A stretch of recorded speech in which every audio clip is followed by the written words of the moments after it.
आपको ध्यान हो हजूर महाराज जी के ऊपर जब ये गुमनाम चिट्ठी का मुकदमा आया, मुकदमा नहीं आया था, चिट्ठी सर्कुलेट होने लगी थी। सर्कुलेट होने के बाद हाई कोर्ट ने संज्ञान लिया और संज्ञान लेने के बाद दिसंबर के महीने में शायद एक आमरण अनशन रखा गया। अगर ध्यान हो आपको, अनशन भूख हड़ताल जिसे कह देते हैं। तो सिरसा में शाह मस्तानाई धाम के नज़दीक करीब 1 किलोमीटर दूर शहर की तरफ एक ग्राउंड के अंदर ये भूख हड़ताल रखी गई, जिसमें कुछ लोगों ने, संगत में से काफ़ी लोगों ने मतलब पार्टिसिपेट किया और 5 या 6 दिन वो भूख हड़ताल चली और उसमें कुछ लोग कोमा में भी चले गए, ऐसा न्यूज़ में आया। और उस सब के बाद मतलब काफ़ी कुछ हुआ। वो बात की बात है कि प्रबंधकों ने अपनी पॉलिटिक्स अलग चमकाई। लेकिन क्या हुआ, जब वो भूख हड़ताल ख़त्म हुई और ख़त्म होने के बाद जो लोग भूख हड़ताल पर बैठे थे उनको हजूर पिताजी ने तेरावास में बुलाया। तेरावास में बुलाया हजूर पिताजी ने और एक सर्कल बना लिया। जैसे सर्कल बना के हजूर पिताजी बीच में खड़े हो गए उन लोग सबके, और तब इस तरह से हजूर पिताजी से इतनी करीबी और इस तरह का व्यवहार, हजूर पिताजी इतना करीबी व्यवहार आम संगत से कभी करते नहीं थे। वो पहली बार था ऐसा। तो उस सर्कल बना लिया और सर्कल में हजूर पिताजी खड़े हो गए। खड़े हुए तो हजूर पिताजी ने खुद से लंगर का जो थैला होता है, वो खाने का थैला लंगर का, वो खुद अपने हाथ में उठा लिया। तो साथ संगत जो सेवादार जो भी थे वहाँ पे, उन्होंने हाथ जोड़ लिए कि जी आप ऐसे ना करो भी, आप हमारी सेवा में खड़ो, ये इस तरह से लंगर बांटोगे ये हमें मंजूर नहीं है भी, आप हुक्म करो जी, हम में से कोई एक बांट लेगा। तो उन्होंने, जो सेवादार थे, बहुत अरदास की, लेकिन हजूर महाराज जी ने कहने लगे नहीं, ये हमारे को परम पिता की तरफ से हुक्म हुआ है भी हम लंगर अपने हाथ से खुद बांटेंगे। तो बात चलती रही बहसबाजी में। फिर हजूर पिताजी ने कहा भी चलो आपको एक बात बताएं भी, आप 5-6 दिन से जो भूख हड़ताल पे बैठे हो भी, खाया हमने भी कुछ नहीं है 5-6 दिन से। मतलब आप अंदाजा लगाओ, हजूर पिताजी तो मजलिसें भी कर रहे थे, संगत से मिल भी रहे थे, सब कुछ कर रहे थे, वो तो सिर्फ हड़ताल पे ही बैठे थे। लेकिन हजूर पिताजी अपनी दिनचर्या का सारा काम बराबर कर रहे थे संगत के बीचों बीच। तो हजूर पिताजी ने उनको बोला भी हम आपको बताएं भी 5-6 दिन से खाया हमने भी कुछ नहीं है।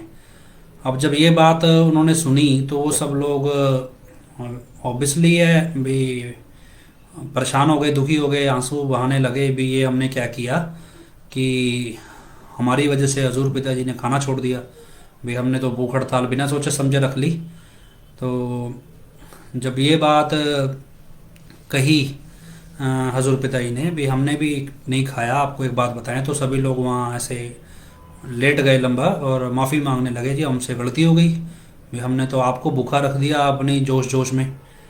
तो ये सब कहा तो हजूर पिताजी, मतलब ओबियसली ये कोई, आप इस माहौल को समझने की कोशिश कीजिए कि जब आप 6 दिन से भूखे हों और 6 दिन बाद आपका सामना हजूर पिताजी से हो, तो वैसे, और हजूर पिताजी आपके लिए खाना लिए खड़े हों अपने हाथ में और आगे से बोले भी 6 दिन से हमने भी कुछ नहीं खाया, तो जो भावना होंगी, जो उस समय का माहौल होगा, उसकी कल्पना करके देखिए भी किस तरह का वो माहौल रहा होगा।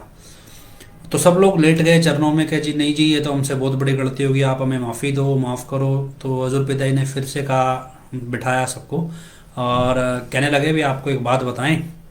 कहते जब आपका अनशन ये तुड़वाया ना, जब आपका अनशन तुड़वाया, जिसने भी राजनीति जो भी लोग आए होंगे तुड़वाने, तो क्या थे, जब ऐसे भूख हड़ताल तुड़वाते हैं तो जूस वगैरह देते हैं, क्योंकि काफ़ी दिन से कोई भूखा हो तो जूस पहले दिया जाता है, तो जूस वगैरह देते हैं। तो हजूर पिताजी कहने लगे भी जैसे आप अनशन तुड़वाया तो आपको जूस दिया, किसी को कोई जूस दिया, किसी को कुछ दिया, ऐसे।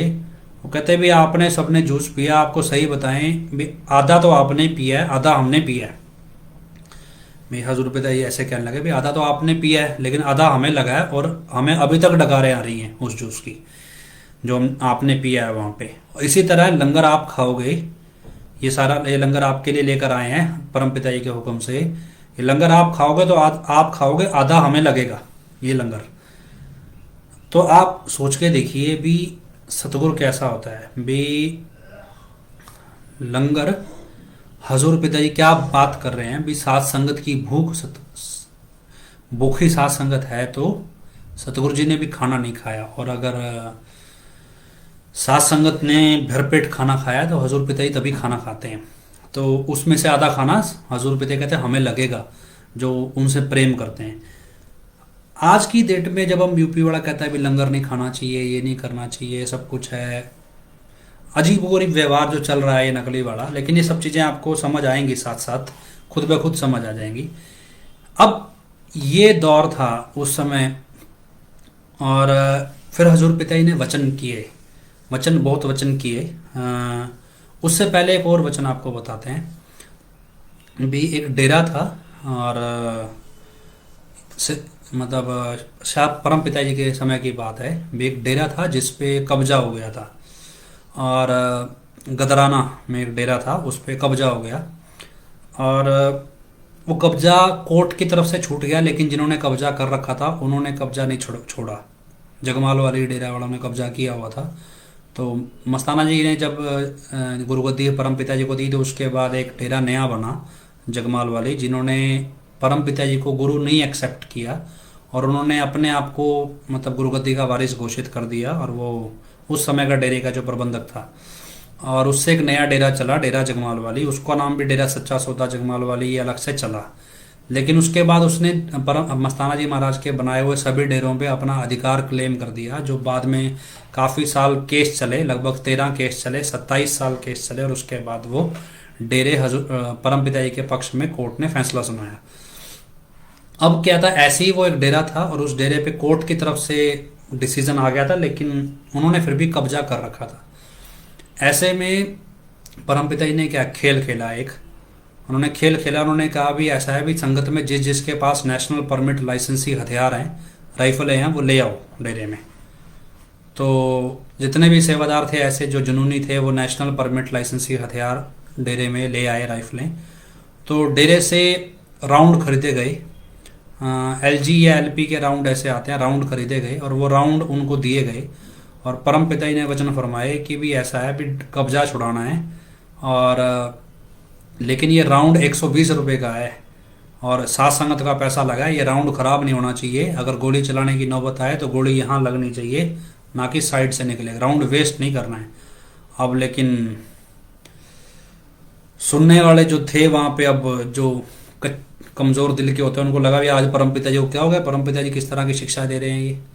लेकिन क्या है, संतों के अपने खेल होते हैं। अब सभी लोग तैयार होके ऐसे एक एक जो बेल्ट होती है कंधे पे टांग के, एक कमर में बांध के, राउंड की, हाथ में राइफलें लेके चढ़ गए ट्रक में या बस में और जाने लगे। जब वहाँ रास्ते में पुलिस ने रोक लिया, तो नेशनल परमिट लाइसेंस थे तो ले नहीं सकते थे। और उसके बाद वो पैदल चलने लगे, तो पैदल चलते चलते वो गदराना डेरे के बाहर पहुँच गए। और बाहर पहुँच के वहाँ पे सभी ने अपनी राइफलें लोड करके खड़े हो गए भी अब तो कब्जा छुड़ाना है। इतने में SPDC जो भी होते हैं प्रशासनिक विभाग, वो भी हरकत में आ गया। और आते आते उन्होंने कहा भी हमारे पास कोर्ट का ऑर्डर है, ये ज़मीन हमारी है, और ये लोग अवैध कब्जा किए बैठे हैं, इनको निकालो, नहीं हम तुम गोली चलाएंगे। तो अब DC SP जो भी थे, SDM जो भी थे, उनको लगा भी अब ये तो मामला गड़बड़ हो जाएगा। तो उन्होंने फटाफट जिन्होंने कब्जा किया होता उनको बाहर निकाला, और बाहर निकाल के डेरे पे ताला लगा के सील लगा दी ऊपर भी, ये डेरा अभी सील किया गया, फिलहाल विवादित है। और सील होने के बाद फिर तो कोर्ट का ऑर्डर था ही, और उसके बाद डेरे को पोजेशन मिल गया। लेकिन जब ये सब कुछ सील लग गई, डेरा सील हो गया, तो वो सारे सेवादार वापस आ गए भी अब तो डेरा ही सील हो गया, कब्जा किसे छुड़वाएं, तो सरकार का कब्जा हो गया। तो ऐसे में जब वापस आए परम पिताजी को सारी कहानी सुनाई गई जी, वहाँ तो कुछ और ही हो गया भाई, गए तो थे कब्जा छुड़वाने, वहाँ तो सरकार ने ताला लगा के सील कर दिया।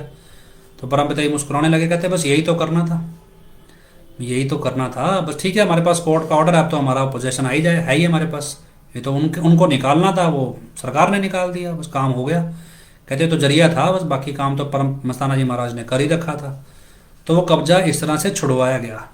उसके बाद परम पिता ने वचन किए कि अभी जिन लोगों ने इस काम में भागीदारी की, हालांकि परम का होना कुछ नहीं था, उन सेवादारों से करवाना भी कुछ नहीं था, लेकिन जरिया बनाया, उनको ये तो था ही ना कि भाई राइफलें गोली चलाएंगे तो कल को केस भी पड़ेंगे, सब कुछ होगा। लेकिन वो सबके लिए तैयार थे गुरु के हुक्म पे, पर ऐसा कुछ होना तो था नहीं। हाँ, लेकिन संतों ने खेल खेला जैसा भी था। तो परम पिता ने वचन फरमाए, कहते भी तुम जब सचखंड जाओगे ना, सचखंड जब दाखिल होगे तो सचखंड के अंदर सोने के पत्रों पे तुम्हारे नाम लिखे होंगे, जाके बेशक से चेक कर लेना सचखंड में घुसते सार। तो सोने के पत्रों पे नाम लिखे होंगे। ऐसे ही जब ये 2002 में भूख हड़ताल खत्म होने के बाद हजूर पिता ने लंगर खिलाया सेवादारों को, भूख हड़ताल पे बैठी संगत को, तब उन्होंने हजूर पिताजी ने भी ये वचन किए भी गदराने वाले वचन तो आपके ऊपर लागू होंगे ही होंगे, गदराने वाले। उसके अलावा और बहुत से वचन किए हजूर पिताजी ने उन सेवादारों को जिन्होंने भूख हड़ताल में शामिल हुए जो। इसके अलावा भी अगर आप हजूर पिताजी के व्यक्तित्व को देखें, क्योंकि जब आप एक लीडर होते हो ना, एक्चुअल में ये फैब्रिकेटेड नहीं है, जो ओरिजिनल लीडर होता है पब्लिक का,